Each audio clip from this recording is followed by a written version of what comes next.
तुम्हाला जा विचारायचं असेल तर तुमच्या उमेदवारांना विचारला पाहिजे, आम्हाला काय विचारताय? काही लोक निवडणुका आल्या की तशा पावसात छत्र्या उगतात तसे उगतात.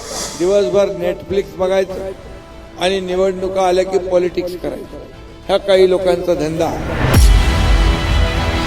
मी आपल्याला एवढंच सांगतो, कोणी कुणाशी युत्या करू द्या, कोणी कुणाशी मनोमिलन करू द्या, पण मी एवढंच सांगतो की या नाशिकमध्ये आपल्या युतीचा भगवा नाशिकवर फडकल्याशिवाय राहणार नाही.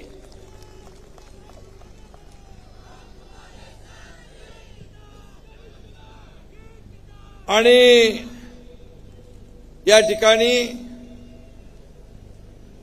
काही लोक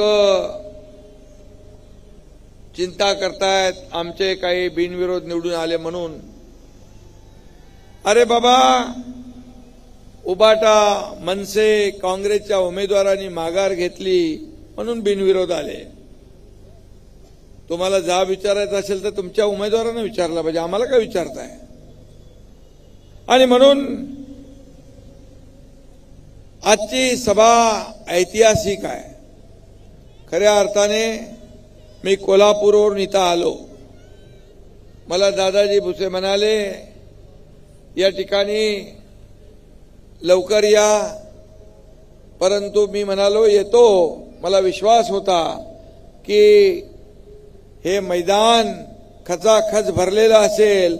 ह्या लोकांनी ठरवलेलं आहे, निश्चय केला आहे की या ठिकाणी परिवर्तन घडवायचं. परिवर्तन घडवायचंय ना, बदल घडवायचा आहे, विकास घडवायचा आहे. आणि म्हणून येत्या 15 तारखेला आपल्याला या आपल्या युतीला निवडून देणं ही नाशिककरांची गरज आहे. आणि काही लोक निवडणुका आल्या की तशा पावसात छत्र्या उगतात तसे उगतात. दिवसभर नेटफ्लिक्स बघायचं आणि निवडणुका आल्या की पॉलिटिक्स करायचं, हा काही लोकांचा धंदा आहे. आणि म्हणून या ठिकाणी जे आम्ही काम केलंय ते काम बोलतंय. आणि काही लोकांना विकासात इंटरेस्ट नाही आहे तर तिजोरीत इंटरेस्ट आहे. या मुंबई महापालिकेचं मी उदाहरण सांगेन. मुंबईला सोन्याची अंडी देणारी कोंबडी म्हणून काही लोक समजतात, परंतु आमचा अजेंडा विकासाचा आहे. नाशिकमध्ये पण आमचा अजेंडा विकासाचा आहे. आणि म्हणूनच या ठिकाणी होणारा जो कुंभमेळा आहे त्याच्यावरही काही लोक टीका करून गेले, परंतु कुंभनगरीतली जनता त्यांना वाऱ्याला देखील उभी करणार नाही. आणि म्हणून आपल्याला नाशिकचा विकास करायचा आहे. लाडक्या बहिणींच्या, लाडक्या भावांच्या कल्याणात आपला अजेंडा आपला आहे. सर्व नाशिककरांच्या मनातली इच्छा म्हणजे तपोवन वाचवा, तपोवन वाचलं पाहिजे. हा जो काय तुमचा विश्वास आहे, तुमचा जी काय भूमिका आहे, आणि म्हणून भावना आहे, पर्यावरणाचा समतोल राखूनच या ठिकाणी कुंभमेळा पार पडेल. आणि या ठिकाणी आपल्याला मी एवढंच सांगेन, नाशिक आणि गोदावरी हे एक अतूट नातं आहे. आज फार मोठ्या प्रमाणात गोदावरी नदीच्या प्रदूषणाची समस्या आहे. महापालिकेवर आपल्या युतीचा भगवा फडकवा आणि गोदामाईला प्रदूषण मुक्त करू, अशा प्रकारचा देखील शब्द या ठिकाणी एकनाथ शिंदे द्यायला आलेला आहे. तसे पर्यटक आणि पर्यटन केंद्रस्थानी ठेवून गोदावरी नदीच्या परिसरात पर्यटन वाढीसाठी देखील प्रयत्न केला जाईल. नाशिकच्या पर्यटनाला नवं वैभव आपल्याला मिळवून द्यायचं आहे. आणि म्हणून नाशिक शहर परिसरामध्ये धार्मिक दृष्ट्या महत्वाची अनेक ठिकाणं आहेत. या धार्मिक आणि पर्यटन स्थळांचा विकास देखील या ठिकाणी आपण करू.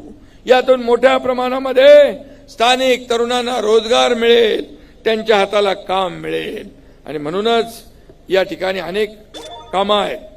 मुंबई महापालिकेप्रमाणे, ठाणे महापालिकेप्रमाणे नाशिक शहरातील देखील 500 चौरस फुटापर्यंतच्या घरांची घरपट्टी देखील आपण माफ करू. नाशिक शहरातील इमारतींचा पुनर्विकास प्रकल्प राबवताना ठाणे शहरात दिल्या जाणाऱ्या 50% इन्सेंटिव्ह FSI ची तरतूद नाशिक शहरासाठी देखील लागू करू आणि त्याच धर्तीवर पुणे शहराप्रमाणे 9 मीटर रुंदीच्या रस्त्यावर इमारतींची उंची 30 मीटर पर्यंत करण्याचा देखील निर्णय लागू करू आपण. माझ्याकडे गृहनिर्माण विभाग आहे, नगर विकास विभाग देखील माझ्याकडे आहे. त्यामुळे दोन्ही विभाग जे आहेत या ठिकाणी तुमच्या भावाकडे एकनाथ शिंदेकडे आहेत. त्यामुळे हे निर्णय आपण तात्काळ लागू करू आचारसंहिता संपल्यानंतर.